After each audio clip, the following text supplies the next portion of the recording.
और अभी अभी इस वक्त की बड़ी खबर आपको बता दें, आमिर की पटियाला हाउस कोर्ट में पेशी हुई है। ब्लास्ट वाली i20 कार का मालिक है आमिर, उसकी पटियाला हाउस कोर्ट में पेशी हुई। हमारे सहयोगी अतुल भाटिया लगातार इस खबर पर हम तक अपडेट पहुंचा रहे हैं। पटियाला हाउस कोर्ट में आमिर की पेशी के वक्त की ये तस्वीरें आप देख रहे हैं। सुरक्षा व्यवस्था बहुत कड़ी करके रखी गई है और आप देखें, यही वो i20 कार है जिसमें धमाका हुआ, जिसे डॉक्टर उमर चला रहा था और इस i20 कार का मालिक आमिर बताया जा रहा है।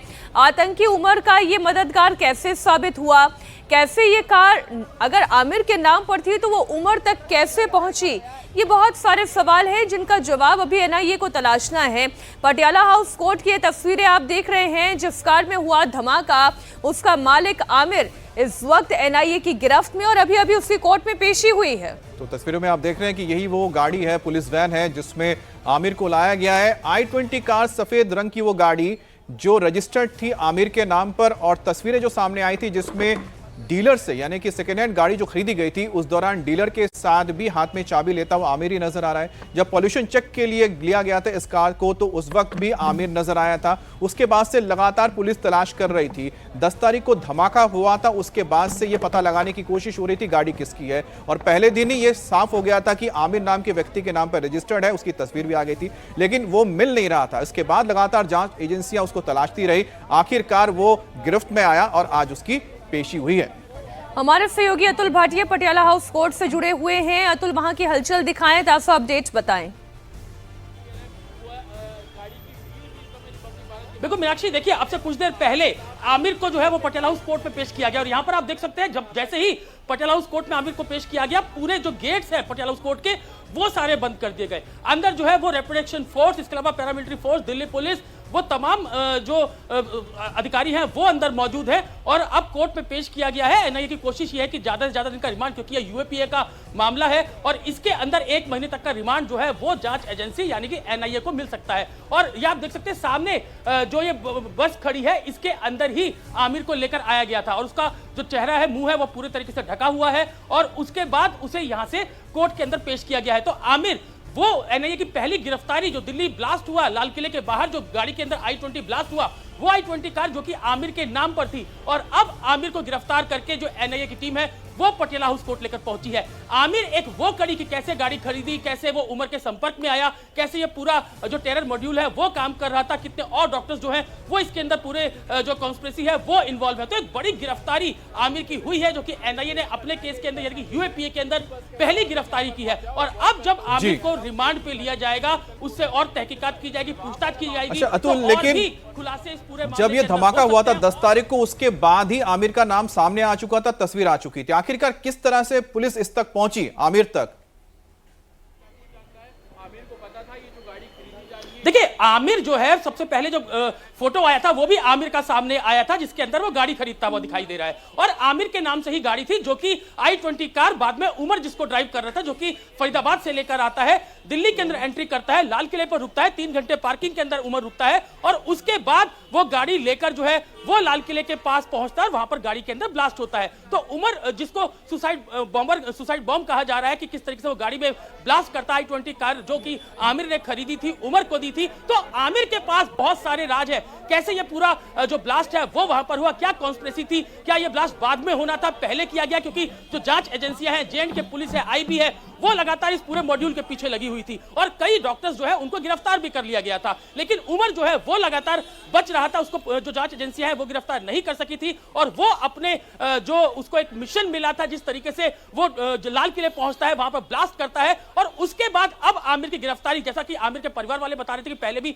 एनआईए ने उससे पूछताछ की थी, उसको छोड़ दिया था, लेकिन जो एनआईए के टॉप सोर्सेज है उनका यह कहना है कि आमिर वो शख्स है जिसके नाम पे गाड़ी खरीदी गई, उसको पूरा टेरर लिंक के बारे में जानकारी है, उमर को उसने गाड़ी जो है वो बेची और जाहिर सी बात है कि आमिर की गिरफ्तारी एक बहुत अहम कड़ी है। अब इस कड़ी के जरिए और बहुत सारी कड़ियां जोड़ी जाएंगी और ये पता लगाया जाएगा कि आखिरकार आमिर ने किस तरह से डॉक्टर उमर की मदद की थी और उनके साथ और कौन कौन से लोग थे, क्योंकि वही गाड़ी जो आमिर ने खरीदी थी उसका इस्तेमाल हुआ था दिल्ली धमाके में, जिसमें कई मासूमों की जान चली गई है, अभी भी कई लोग घायल हैं। बहुत शुक्रिया आपका इस पूरी जानकारी के लिए। और इसी बीच एक बड़ी खबर आ रही है पंजाब के फिरोजपुर से, जहां बदमाशों ने आरएसएस नेता बलदेव राज के बेटे नवीन अरोड़ा की हत्या कर दी है। मर्डर के 2 दिन बीत जाने के बाद भी अब तक पुलिस के हाथ खाली हैं। शनिवार को नवीन जब अपनी दुकान बंद कर घर लौट रहा था, इसी दौरान 2 बदमाशों ने उस पर अटैक कर दिया। हमलावरों ने नवीन के सिर में गोली मारी, जिससे उसकी मौके पर ही मौत हो गई। हत्या के बाद दोनों आरोपी मौके से फरार हो गए हैं। बीच बाजार हुए मर्डर से लोगों में गुस्सा है। परिजन जल्द से जल्द इस मामले में एक्शन की मांग कर रहे हैं। मैं पापा जरा जाना बच्चों लैके, मैं क्या जाओ बेटा, बैठे ने, कोई नहीं, असी गल्लां बातां करदे पे, कोई गल नहीं। और 5 मिनट ਦੇ ਵਿੱਚ ਹੀ ਉੱਥੋਂ ਲੜਕੇ ਦੌੜੇ ਆਏ ਨੇ ਯੂਕੋ ਬੈਂਕ ਦੇ ਕੋਲੋਂ। ਨਾ ਕਹਿੰਦੇ ਅੰਕਲ ਜੀ ਤੁਹਾਡੇ ਬੇਟੇ ਨੂੰ ਗੋਲੀ ਮਾਰ ਗਏ ਨੇ ਕੋਈ। ਉਹ ਗੋਲੀ ਵੀ ਐਸੀ ਮਾਰ ਕੇ ਗਏ ਨੇ, ਮਤਲਬ ਨਾਲੋਂ ਨਾਲ ਹੀ ਕਹਿੰਦੇ ਡੈਥ ਹੋ ਗਈ ਉਸਦੀ। तस्वीरें आप देख रहे हैं और ये सीसीटीवी में कैद हुई तस्वीर है। नवीन की हत्या के मामले में एक पोस्ट भी सामने आया है, वो भी आपको बता देते हैं। इस पोस्ट में खालिस्तान समर्थक संगठन शेरे पंजाब ब्रिगेड ने इस हमले की जिम्मेदारी ली है और पोस्ट में दावा किया गया है कि आरएसएस के नेता के बेटे को हमने सुधार दिया है। अच्छा, कुछ तस्वीरें अब आपके सामने रख देते हैं। बिहार से तस्वीरें आ रही हैं। नीतीश कुमार गवर्नर के पास पहुंचे हैं, जाहिर है अपना इस्तीफा सौंपेंगे राज्यपाल को। अब नई सरकार बनाने के लिए सारी जो तैयारियां हैं वो अब शुरू हो चुकी हैं और इन तैयारियों में से पहली तैयारी का चरण ही अमित ये है कि क्योंकि आप सीएम रहे, आपको पहले इस्तीफा देना होगा और फिर से सीएम पद की शपथ लेनी होगी। विधायक दल के नेता जब आप चुने जाएंगे, एनडीए दल के नेता जब आप चुने जाएंगे, तो फिर वो समर्थन का पत्र भी आपको राज्यपाल को सौंपना होगा। लेकिन उससे पहले की ये तस्वीर, जब गवर्नर से मिलने के लिए मुख्यमंत्री नीतीश कुमार पहुंचे हैं, राज्यपाल को अपना इस्तीफा सौंपेंगे। और तो ये तस्वीरें देख रहे हैं जहां पर नीतीश कुमार इस वक्त गवर्नर आरिफ मोहम्मद खान के साथ मुलाकात करेंगे और उनसे मुलाकात करने के बाद इस्तीफा देंगे। उसके बाद फिर एक और जो दौर आएगा वो होगा जहां पर समर्थन के साथ लेटर दिया जाएगा सभी विधायकों के। जब वो विधायक दल के नेता चुन लिए जाएंगे तो एक बार फिर से उन्हें फिर न्योता दिया जाएगा सरकार बनाने के लिए। और नीतीश कुमार, मुझे लगता है कि इस बारे में मुझे लगता है कि ऐसे मुख्यमंत्री हैं जो लगातार 10वीं बार मुख्यमंत्री पद की शपथ लेंगे। और 20 नवंबर देखिए, तारीख भी बिल्कुल तय है, जगह तय है। गांधी मैदान में ये ऐतिहासिक शपथ ग्रहण समारोह होगा। ये स्थान भी ऐतिहासिक है, ये जीत भी ऐतिहासिक है। नीतीश कुमार का लगातार निरंतर मुख्यमंत्री पद पर बने रहना ये भी ऐतिहासिक है। और मंत्रिमंडल का स्वरूप क्या होगा, इससे भी जुड़ी जो खबरें हैं इंडिया टीवी लगातार आप तक पहुंचा रहा है। सीएम तय है, नीतीश कुमार होंगे। डिप्टी सीएम के तौर पर भी सम्राट चौधरी, विजय सिन्हा ही दोहराए जाएंगे या फिर बीजेपी के एक डिप्टी सीएम होंगे और एक किसी महिला नेतृत्व का भी चेहरा हम सामने देखेंगे। ऐसी भी कुछ संभावनाएं जरूर दिखाई दे रही हैं क्योंकि ये महिलाओं के द्वारा दिलाई गई जीत है जो नीतीश की जीत कही जा रही है। तो हो सकता है कि एक महिला चेहरे को भी रखा जाए बतौर डिप्टी सीएम, लेकिन जो फॉर्मूला वो तो तैयार हो चुका है मीनाक्षी, क्योंकि बताया गया कि 6 विधायक पर 1 मंत्री पद है। तो उस लिहाज से देखा जाए तो बीजेपी के खाते में 16 मंत्री आ रहे हैं और उसी तरह से जेडीयू के खाते में 14 मंत्री पद आएंगे।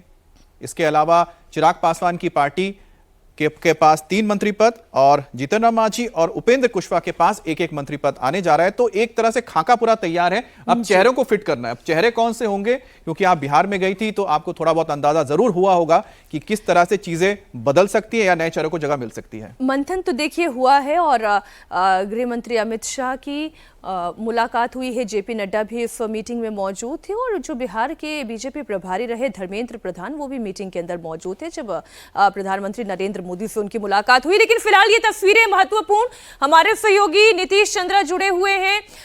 नीतीश कुमार अपना इस्तीफा सौंपने के लिए जा रहे हैं और ये तस्वीर भी बड़ी ऐतिहासिक है। जितनी बार उन्होंने इस्तीफा सौंपा है उतनी बार जनता ने उन्हें फिर से मुख्यमंत्री बना दिया है। जी हाँ, एक बार फिर यही होने जा रहा है, सिर्फ औपचारिकताएं हैं। और यहाँ ठीक मेरे पीछे की तस्वीर हम आपको दिखा दें, ये राजभवन है और यहाँ मुख्यमंत्री नीतीश कुमार अभी थोड़ी देर पहले पहुंचे हैं। कैबिनेट की बैठक हुई पहले और उस बैठक में विधानसभा भंग करने की सिफारिश पर मुहर लगाई गई और उसके बाद नीतीश कुमार यहाँ पर इस्तीफा देने के लिए पहुंचे हैं।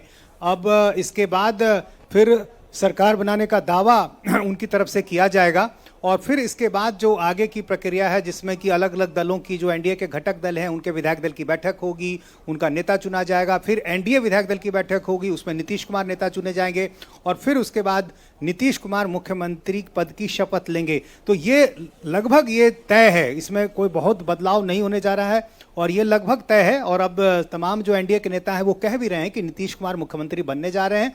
अब नीतीश कुमार मुख्यमंत्री पद की एक बार फिर से शपथ लेंगे। देखिए, तो मुखिया का चेहरा तो नीतीश है, नीतीश ही रहेंगे, लेकिन उनके साथ जो पूरी की पूरी टीम तैयार होगी, क्या उनमें कुछ नए चेहरों को हम देख सकते हैं? अगर पुराने चेहरे होंगे तो कौन रह सकते हैं, अगर नए होंगे तो कौन आ सकते हैं? जैसा कि मीनाक्षी ने भी कहा कि क्योंकि महिलाओं की एक बड़ी भागीदारी रही है इस बहुमत को देने में, इस जनमत को देने में, तो क्या महिलाओं की ओर से भी किसी का चेहरा सामने रखा जाएगा?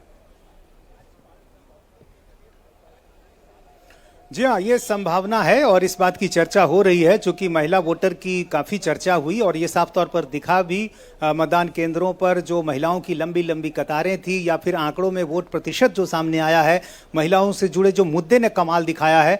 तो इन सब बातों को देखकर ये कहा जा रहा है कि इस बार हो सकता है कि महिलाओं को जो है बड़ी जगह भी मिले और एक बड़ी जिम्मेदारी भी दी जाए।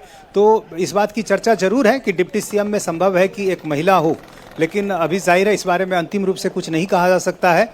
और फिलहाल मंत्रिमंडल का जो गठन होगा उसमें जातीय समीकरणों का भी निश्चित रूप से ख्याल रखा जाएगा, क्योंकि तमाम चुनावों में हमने देखा है कि किस तरह से बिहार में चुनाव में जातीय समीकरणों की कितनी भूमिका होती है। और इस बार चूंकि बहुत बड़ी संख्या भी है, इतनी बड़ी संख्या है कि उसमें से ऐसे नेताओं को चुनना जो काफ़ी सीनियर भी रहे हैं और इसके बाद जातीय प्रतिनिधित्व भी हो जाए। पहली खबर तो यह है कि सरकार के गठन तक हम जानते ही हैं कि वही सीएम बने रहेंगे। इस्तीफा वो अपना सुपुर्द कर रहे हैं। 20 नवंबर को शपथ ग्रहण की तारीख भी है, तो एक मंथन तेजस्वी यादव भी अब करेंगे।